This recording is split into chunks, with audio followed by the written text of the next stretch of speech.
ये वीडियो हिंदी में है. If you are comfortable in English you can go to my YouTube channel. In the playlist section you will find the same playlist on trading psychology in English. You can watch out the English version for the same video there, but this video is in Hindi. ये video Hindi में है. We are continuing. हम अपनी trading psychology की जो playlist continue कर रहे थे उसमें हमने 8 पॉइंट्स डिस्कस कर लिए अप टू रिस्क मैनेजमेंट. इस वीडियो में हम 9वां point that is monitoring profit and loss report discuss करेंगे. प्रॉफिट एंड लॉस को मॉनिटर करना यानी अपने डीमेट अकाउंट में जो profit and loss report generate होता है उसको देखना, उसके बारे में हम बात करेंगे. अब आपको सवाल आएगा कि प्रॉफिट एंड लॉस रिपोर्ट देखने का और हमारी ट्रेडिंग साइकोलॉजी से क्या लेना देना.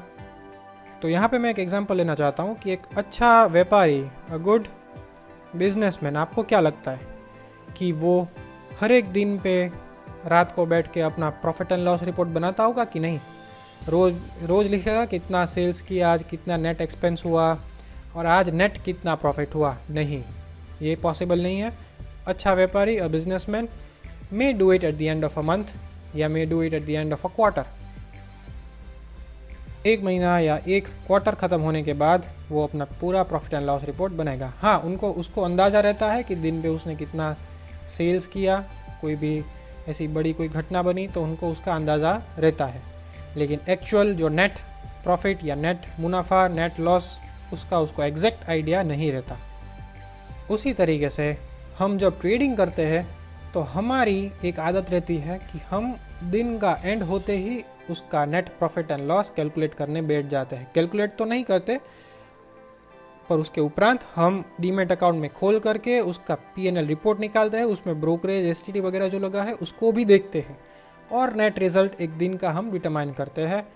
ये आदत बहुत ही ख़राब है. अगर आप रोज़ बैठ के ये करोगे तो पहली चीज़ आपका टाइम बहुत वेस्ट होगा और दूसरी चीज़ आपकी साइकोलॉजी डिस्टर्ब हो सकती है. आपके जो रिस्क मैनेजमेंट रूल्स है वो वायलेट हो सकते हैं. एक प्रोफेशनल ट्रेडर और एक नया ट्रेडर जिसको हम बोलते हैं बिगिनर, उसमें इस चीज़ का बड़ा अंतर रहता है. अ प्रोफेशनल ट्रेडर एक बिजनेसमैन की तरह काम करता है, ट्रेडिंग को अपने बिजनेस की तरह लेता है, एक धंधे की तरह देखता है. एक बिगिनर ये नहीं कर पाता. अगर आपने रिस्क मैनेजमेंट प्लेलिस्ट देखी हो मेरी, तो उसमें मैंने पोजीशन साइजिंग वाले वीडियो में जब हम रिस्क पर ट्रेड डिसाइड करते हैं तो मैंने बोला था कि हम एक 40 डेज़ का गैप लेते हैं. 40 दिन के बाद हम हमारा कैपिटल रिकैलकुलेट करते हैं और उसके हिसाब से हम अपना रिस्क पर ट्रेड चेंज करते हैं. सिमिलरली उसी वीडियो को यहाँ पे, वही कंसेप्ट को यहाँ पे लिंक करते हुए मैं ये बताना चाहता हूँ कि अगर आप एक सिस्टम बना लो कि एवरी 40 डेज़ के बाद अपना P&L रिपोर्ट देखोगे तो आपकी साइकोलॉजी बहुत ही कंट्रोल में रहेगी, बहुत ही स्टेबिलिटी बन जाएगी. आप में एक बिजनेसमैन की तरह आप ट्रेडिंग को कंसीडर करने लगोगे. हम जब ट्रेडिंग में होते हैं तो बैक ऑफ द माइंड पे हमें पता होता है कि रोज़ हम कितना कमा रहे हैं, कितना जा रहा है, तो हमारा कैलकुलेशन चालू ही रहता है. पर ओवर अ पीरियड ऑफ, जब आप 40 दिन का गैप रखते हो, 10 दिन के बाद शायद आपको पहले दिन पे क्या हुआ होता वो याद नहीं होगा, राइट? तो आपको बहुत ही मन पड़ेगा कि आप P&L रिपोर्ट निकाल के वापस देखो, बट ये कंट्रोल करो.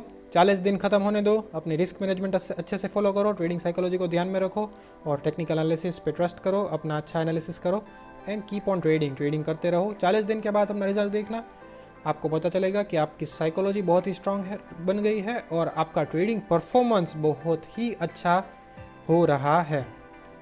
ये जो 40 दिन का फिगर है वो जानबूझ के मैंने ज़्यादा रखा है. आई नो ये ज़्यादा पीरियड है, लेकिन ये इसीलिए रखा है क्योंकि हमें हमारा प्रॉफिट एंड लॉस पता ही रहता है, हम कैलकुलेट करते ही रहते हैं. ये जस्ट कि हमें वो डीमेट में जाके P&L स्टेटमेंट देखना नहीं है 40 दिन के लिए, वो ही करना है, राइट? बाकी कैलकुलेशन तो हमारा होता ही रहता है. हम अगर ट्रेड जर्नल बना रहे हैं तो उसमें भी हमको पता चलता ही रहता है. पर फिर भी हम ये 40 दिन का जो गैप रखेंगे उससे हमारी ट्रेडिंग साइकोलॉजी बहुत ही स्ट्रांग होगी. एक बिजनेस की तरह हम इसको देखने लगेंगे. आप मुझे कनेक्ट कर सकते हो. टेलीग्राम चैनल है मेरी जहाँ पे मैं अपने सारे analysis, trades, profits, losses share करता हूँ. आप मुझे यूट्यूब पे भी सब्सक्राइब कर सकते हो, ट्विटर पे भी फॉलो कर सकते हो. अगर कोई भी क्वेरी हो तो आप फीडबैक डाल सकते हो. Thanks for watching. Happy trading and good bye.